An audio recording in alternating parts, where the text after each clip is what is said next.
지금은 의원님들이 여러분이 질의를 하셨기 때문에 이어서 좀 하겠습니다.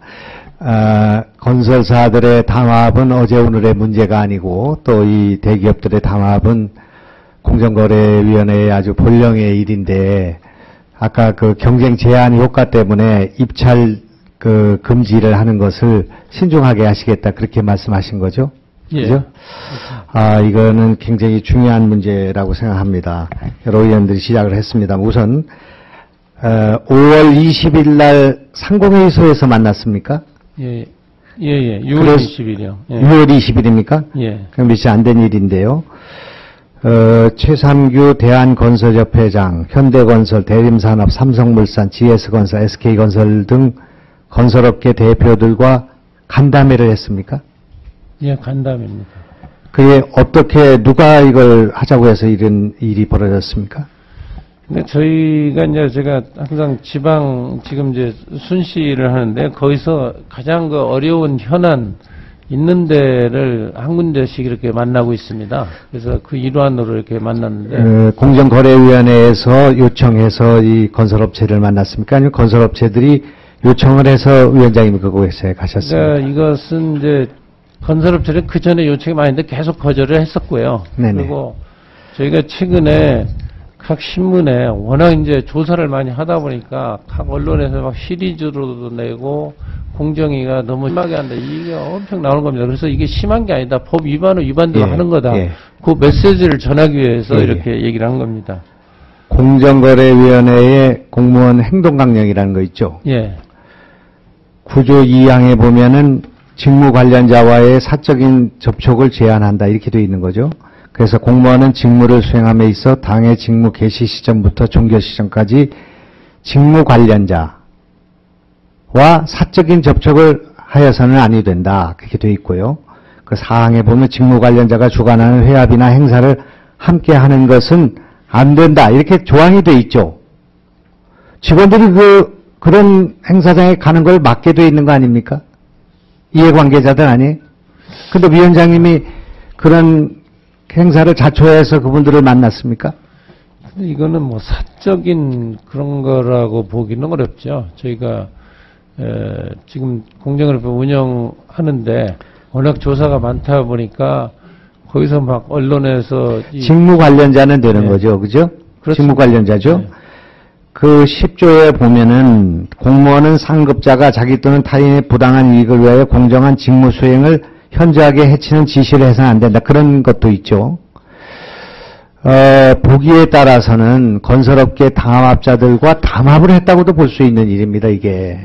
그래서 이 사안을 가벼이 볼 수 있는 사안이 아니고 여러 의원들이 지금 지적을 하고 있습니다만은 이 담합이 근절이 되질 않고 있습니다. 4대강은 물론이고 그 건설업체의 담합이라는 것은 아주 고질화되고 체질화되고 장기화된 이런 범죄 같은 것인데 이것을 과징금으로만 제재한다는 것은 정말 너무 미약한 해결책이 되지 못하는 일이죠. 그래서 강력한 제재 조치 가운데 하나가 입찰 자격 제한인데요. 아까 얘기한 형사처벌 말고는 제일 강력한 거 아니겠습니까?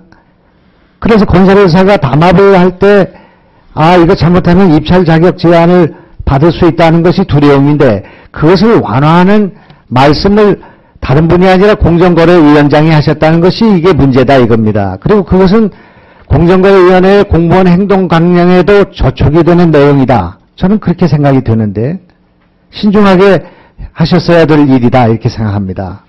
한번 깊이 생각해 보시기 바랍니다. 네. 지금 홈쇼핑 비리가 이어지고 있습니다만 근본적으로는 홈쇼핑 시장이 지금 급격히 증가하고 있죠. 위원장님, 그죠? 예. 그리고 이게 지금 2013년에 14조 5천억으로 증가를 했어요. 거의 한 50% 이상이 지금 증가를 하고 있고 계속 늘어날 조짐이 있죠, 그죠? 홈쇼핑 시장이요. 근데 이게 지금 시장은 계속 확대되고 예, 있는데. 그래서 그것에 4개 빅4가 시장을 85%를 독점하고 있죠, 지금. 그죠? 예, 그렇습니다. 그런데 거기서 입점 상품의 제한이나 이 상품 평가, 또 방송, 배송, 정산 이런 과정에 절대적인 힘을 MD들이 갖고 있죠. 그죠? 예. 홈쇼핑사들이 갖고 예. 있기 때문에 이런 속에서 이게 완전한 갑이 되어 있는 상황이기 때문에 이것은 공정거래위원회가 유의해서 보지 않으면 상당히 많은 문제를 할 수가 있고 비리의 온상이 될 수 있죠. 그죠? 예, 그것이 일부 지금 나타나고 있는 거죠. 예, 그래서 이것에 대한 공정위 자체의 그런 대책이라고 할까, 또 자정 노력 말고요, 해결 방안, 또 직권 조사를 실시했는데 그 내용 이런 것을 좀 저한테 좀 자료를 주시기 바랍니다. 네, 그렇게 하시고요. 그동안 제가 그 백화점 수수료 문제에 오랫동안 관심을 갖고 그것을 낮춰야 된다는 주장을 해왔습니다. 공정거래위원회가 전임 김동수 위원장이 상당히 이 문제에 관심을 가졌는데 오늘 온 자료를 보니까 0.7% 정도가 내려간 걸로 되어 있습니다. 통계를 보면요. 예?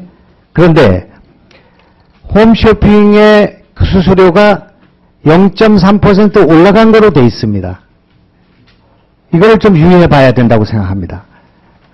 전체적으로 보면, 이 자료에 보면 그렇습니다. 그리고 여기 대개 그 백화점 납품 수수료를 약 30%를 보고 있습니다만은 이런 수수료 외래의 비용이 상당히 존재하고 있죠. 그죠? 예. 인테리어 비용이라든지 또 직원 파견 문제라든지 박앤세일에서의 전가 문제라든지 여러 가지 문제가 있어서 실제로 체감하는 것은 40 내지 45% 정도의 그 수수료를 물고 있다. 이것이 중소기업인들이 갖고 있는 생각입니다. 근데 이 홈쇼핑에 있어서도 이게 여기 나온 자료만 갖고 봐도 30% 정도 되는 백화점 수수료에 비해서 홈쇼핑 수수료가 35%에 달하고 있습니다.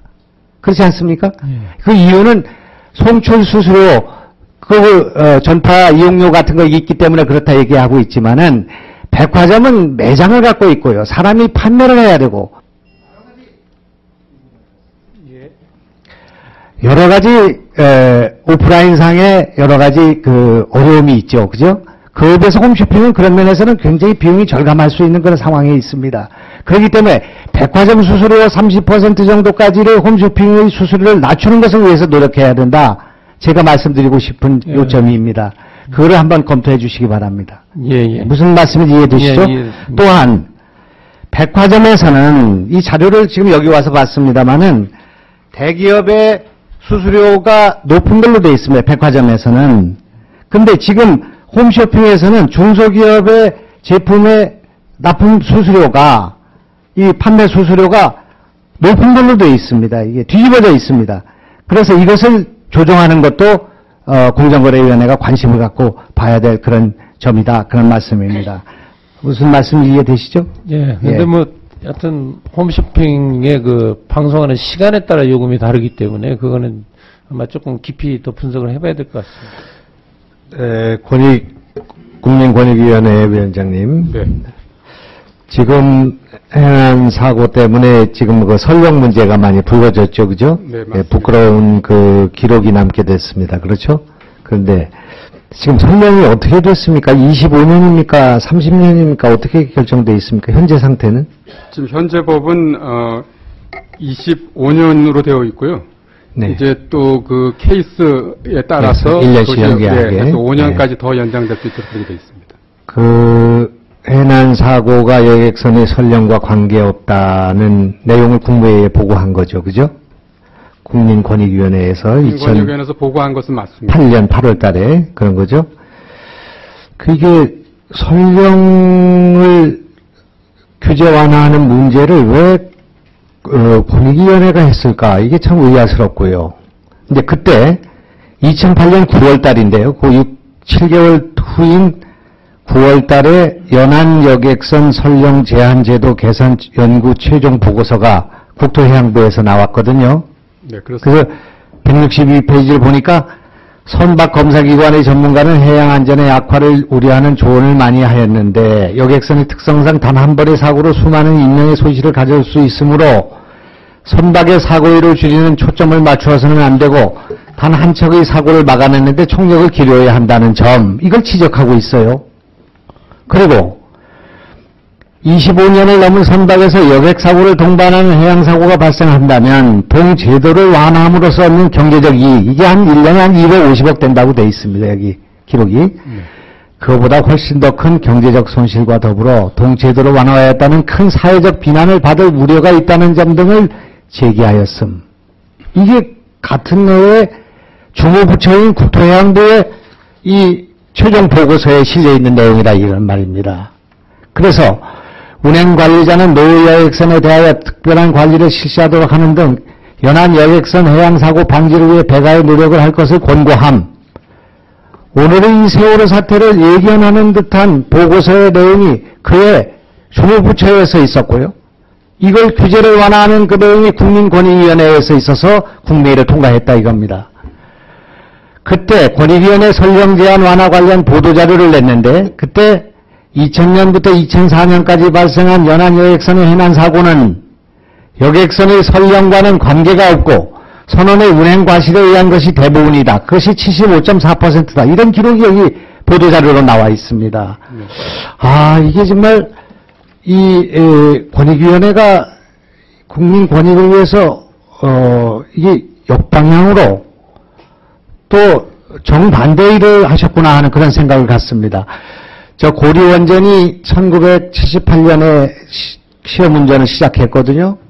그렇죠? 네. 그렇게 해서 이제 30년이 되고 난 뒤에 지금 10년마다 설계 수명을 연장하고 있습니다. 그래서 이제 2017년이 되면은 40년이 되거든요. 그러면 이런 것도 지금 어떻게 하는 것이 좋을지를 국민권익위원회에서 판별하고 규제를 완화하거나 아니면 집행하거나 하는 문제를 논의합니까? 현재로서는 논의하고 있지 않습니다. 거기에 어떤 경우에 이런 권익위원회가 나서서 이런 문제에 개입을 하게 됩니까? 주로는 이제 저희가 처리하고 있는 고충민원 내지는 그 부패 방지 관련해서 민원이라든지 어떤 실제 사례와 관련해서 이것이 제도적으로 고쳐지는 것이 바람직하다라는 것을 저희가 연구를 해서 제도 개선 권고를 하고 있습니다. 예. 제가 항상 답답하게 생각하는 것, 아마 여기 동료 의원들 다 그러리라고 생각합니다만은, 밀양 송전탑 문제 같은 거 있지 않습니까? 네. 국민들의 큰, 고통이 있고요. 갈등이 만연해가지고 지난 수년 동안 국력이 손실되고 사회적인 통합이 안 되는 그런 문제인데, 이런 문제에 대해서 국민권익위원회가 뭔가 고충 민원을 접수했고요. 그죠? 2009년 11월에 네, 접수를 했습니다. 그래서 2010년 11월까지 갈등조정위원회 활동, 송전선로에 관한 그렇게 했습니다. 네. 그런데 2010년 이후 권익위는 밀양 송전탑 사태와 관련해서 직접적인 활동을 전혀 하지 않았습니다. 네.